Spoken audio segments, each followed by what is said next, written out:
why would God anoint David so early? What I think Samuel sort of offers us is a sort of a captured sort of human glimpse into the complexity of when life seems to be going one way and there seems to be a certain way forward, either for me as a person or for a group of people, and then there seems to be a conflicting narrative or some sort of an experience that doesn't seem to line up with that. We often feel like we're caught in the middle. And I think that's maybe my best way to respond to a question like this is to say, I think if you want to know why, I don't know. If you want to know what it felt like, look at Samuel. And you'll sort of like maybe is a less satisfying theological answer, but it sort of gives us, I think, an honest reflection on what it's like to live with those kinds of big questions in the world. I think about this, and I think about, our experience of bad decisions, consequences, and moving back towards what's good and the opportunities. Because if you follow the narrative, Samuel is the head of Israel. He's the judge, but he's not king, but he's in charge. And then what happens is he appoints his crooked sons as judges over the nation, and they're making bad decisions, and they're taking bribes. And that's the pivot where the people are like, we don't trust you anymore, we want a king. And so Samuel has to cede his leadership to a new person because he's made a bad decision. But he still has the chance to be faithful even in that. There's like a consequence for being a bad leader, but he still has the chance to do well in handing it to someone next. And in the next story, you have Saul, who becomes the new king, and 13 verses, we talked about this, 13 verses into Saul's reign, he makes a bad decision. And God says, your reign could have gone forever, but now you've dropped the ball.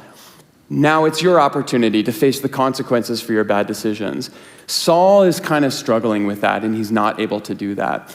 And what I reflect on from a narrative standpoint in our lives is, okay, where are the points where we've chosen poorly? There's a consequence for that in our relationship.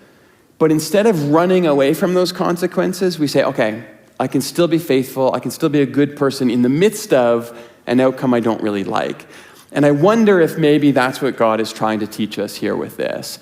What can help us to be aware of who is in our ear filling those plot holes? For me, the big piece is that, or at least in this story, is that there seems to be David not willing to surrender what he either knows to be true of Saul, right? So whether that's a theological premise, he's God's king, or whether that's like, I actually think he's a better guy, I shouldn't off him in this moment. Whereas Saul doesn't seem to do that. He seems to respond for, maybe Saul knows something about him, that for whatever reason, maybe it's because he can't possibly imagine that somebody would be good and not be trying to get, unseat him. So he believes a story about David that doesn't believe the best of him, whereas I think David does the opposite, sort of. And I think that's maybe a best practice in discerning. It's like, does this person's advice to me, does it help me assume the best of this scenario or of these people? Or does it actually lead me to be deeply suspicious and even wish for their harm? In this situation, you've kind of got Saul being told what he wants to hear from the people around him, and you got David being told what he wants to hear from the people around him.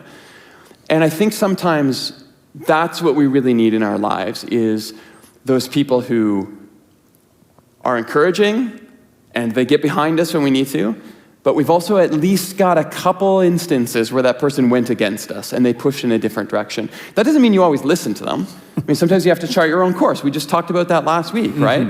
Where Saul wants David to wear his armor. And he's like, look, thanks but no thanks, I got to go my own direction. But people around me, people that I really trust, people that I consider my close friends, are all people who have gone against me and given me advice that I didn't want to hear in that moment. And that means when they encourage me, when they tell me what I want to hear, I'm going to trust them a little bit more.